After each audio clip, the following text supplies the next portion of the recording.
Hey everyone, Mr. Sujano here, your source for gaming, tech, emulation, and open source news. Let's get started. Alright, to kick things off, it's April Fool's, which makes my life pretty difficult today. I've got to figure out what's real and what's fake. Some stuff is obviously fake, and other stuff not so much. And some stuff I'm really on the fence about, for example, this here. So we're starting out by talking about PlayStation 3 emulation on Android with RPCS3 Android. Now, RPCS3 Android exists, and a lot of people seem to like it. And it just got a brand new update. That part we know. So at the time of filming, RPCS3 Android Alpha 7 is the latest and greatest update, and it might be the last update for RPCS3 Android, and that's where I'm on the fence. So DH, who is the person behind RPCS3 Android, says RPCS3 Android project is discontinued. Fork of RPCS3 will be merged with RPCSX. RPCS3 Android will be re-uploaded as RPCSX Android UI, and all further work will be in scope of RPCSX. For those who may not be aware, RPCSX stands for Subscribe to Mr. Sujano, and it's a PlayStation 4 and PlayStation 5 emulator. And if DH merges RPCS3, which he was one of the founders of RPCS3, into RPCSX, that would mean RPCSX is an experimental PS3, PS4, and PS5 emulator. I don't know what's going on here. I don't know if this is truly an April Fool's joke, a convoluted, confusing one, or if this is actually happening. We'll have to wait and see. I mean, the future isn't going to lie to us here. Maybe it will, who knows? Anyways, it just seems that if this is true, RPCS3 Android is dead as we know it. But the project itself will continue as RPCSX Android. And that's a good thing. I guess the project is continuing on. A little confusing, but at the same time, I guess not. If this is not true, then I guess RPCS3 Android is going to continue on, and RPCSX is going to remain a PS4 and PS5 emulator only. Let me know your thoughts about this one in the comments below, but, well, this one's a head scratcher. And speaking about April Fool's stuff, next up we're talking about Retrobat, which just got a brand new update to version 7.1. So with version 7.1, there's a whole bunch of fixes, tweaks, and brand new additions.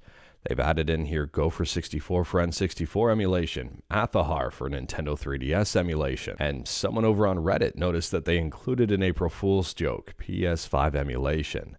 If you try to do PS5, it says an error has occurred. April Fools. And speaking about April Fools, next up here, we're not talking about April Fools. We're talking about Nvidia. And if you've got an Nvidia 30 or 40 series GPU, you may want to consider rolling back your drivers. Some game developers are recommending rolling back drivers in order to increase performance. The article is up over on Tom's Hardware. Like everything we talk about, link is in the description below right at the bottom. I don't hide my sources. It does seem these issues start with 572 and later versions of drivers. So if you've got a 30 or 40 series GPU and you've been noticing some frame drops where there wasn't before, it may be a driver issue. And December 2024 may be the way to go to roll back drivers and to hopefully help the issue before Nvidia fixes it. And continuing to talk about Nvidia, next up we're talking about the laptop 5090 versus the desktop 5090. And it seems the laptop 5090 is about 50% the performance of the desktop version. So that's how much performance you're giving up by having the laptop GPU. Now the laptop GPU is running at a way lower TDP, at like a third of it. But at the same time here, maybe even less than a third, at the same time here, that's quite a big performance drop. So if you say you've got a 5090 and you're using a laptop, you really don't have a 5090 per se in comparison with the desktop version. I'm just saying here, I don't think they should call the laptop a 5090 given the fact that it doesn't even come close to the performance of the desktop 5090. I don't know here, maybe that's a hot take. I mean, I'm a laptop user. I completely understand the performance hit by taking a laptop over a desktop. The size of the GPU is like the size of a laptop nowadays anyways.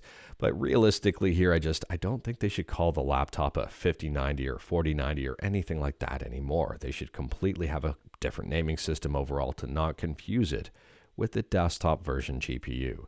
I mean, the external GPU on a desktop is huge. It's beefy. It's a performance beast. Whereas on a laptop, it is, well, it's nowhere near that. The form factor, the cooling, nothing. The TDP, nothing comes even close to that desktop version. So I think it's time they start changing the names on these things. Again, maybe that's a hot take. Let me know your thoughts about this one in the comments below. Next up here, we're talking about Grand Theft Auto Vice City on the Sega Dreamcast. No, this game never officially released on the Dreamcast, and yes, someone is working on porting it to the Dreamcast, and now it has released.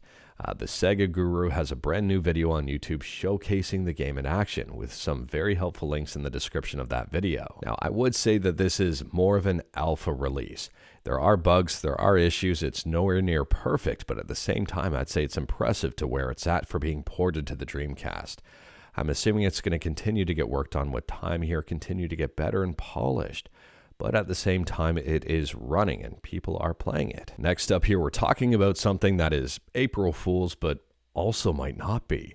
So this is put up here by Pocket Pair, which is the company behind Palworld.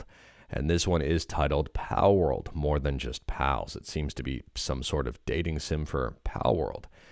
And the release date is planned to be announced here, but at the same time, the Steam store page is live, and this might turn out to be a real thing. So if you're a fan of romance sims, stuff like that, let me know your thoughts about this one, but Palworld, More Than Just Pals, seems like it may end up being a real thing, but I don't know here. I mean, Palworld went through the trouble of putting up an entire Steam page, creating some trailers and some images for this, creating a description, and, well, even system specs. So I'm not too sure about this one. The system specs seem to be pretty low as well. They're not absurdly high. This could be a real thing. And speaking about stuff that could have been a real thing, next up we're talking about Halo on Nintendo DS.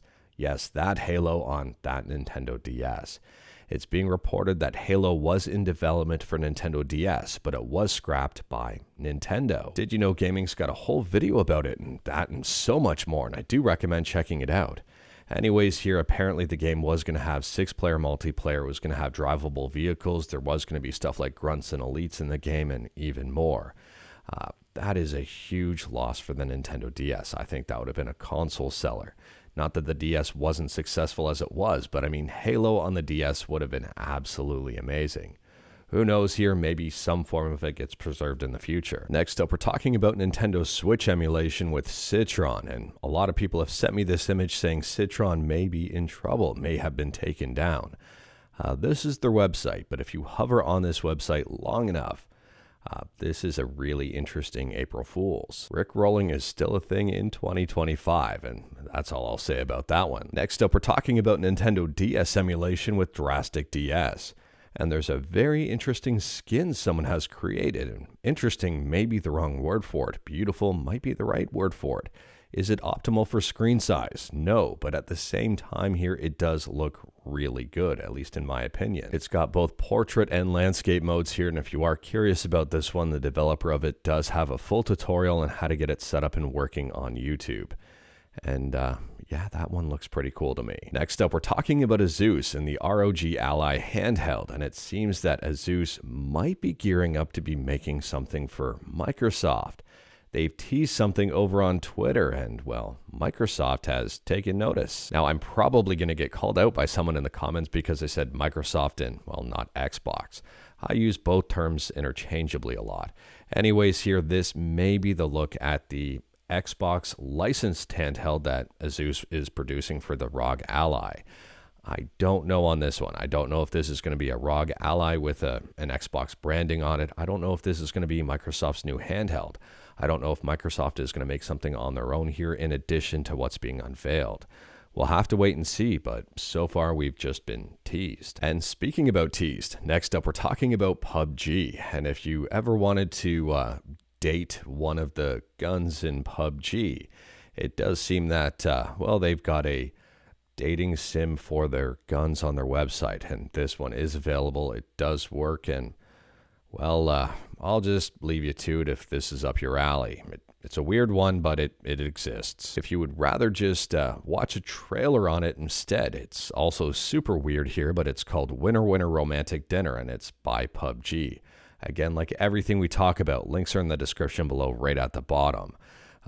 I don't even know what's going on here. But moving on, and next up we're talking about Evercade. And if you're a fan of the Neo Geo, you might be a fan of this brand new Evercade that's about to be released in June. This is not an April Fool's. This is a real deal thing. And I think this one looks super cool, and yes, it will use cartridges. This one is called the Neo Geo Super Pocket. It's got 14 games built in, compatible with even more here, and it's going to be priced at about $60 overall, USD. And it is releasing in June. And as for the 14 included games, it's got Alpha Mission 2, Blazing Star, Fatal Fury Special, King of the Monsters 2, Last Resort, Metal Slug X, Mutation Nation, Overtop, Samurai Showdown 2, Sengoku 3, Shock Troopers 2nd Squad, Soccer Brawl The Last Blade, and Top Hunter Roddy and Kathy. And on a side note here with the Super Pocket, there's going to be limited editions as well. For example, this Neo Geo one, which also I think looks pretty cool. I think I like the look of the black one better, but I mean, if you like something like the MVS theme here, you might like this one. And on a side note, there's also going to be other versions as well, like Data East and even more. So you might want to do your homework on this one if one of these is up your alley, so you can pick up the colorway that you're most excited about with the games that you're most excited about. Next up here, we're talking about The Last of Us Part 2 Remastered, and this is more of just a friendly heads up and a very friendly surprise. So if you head on over to the Steam store page, and this is not an April Fool's, the game is Steam Deck verified.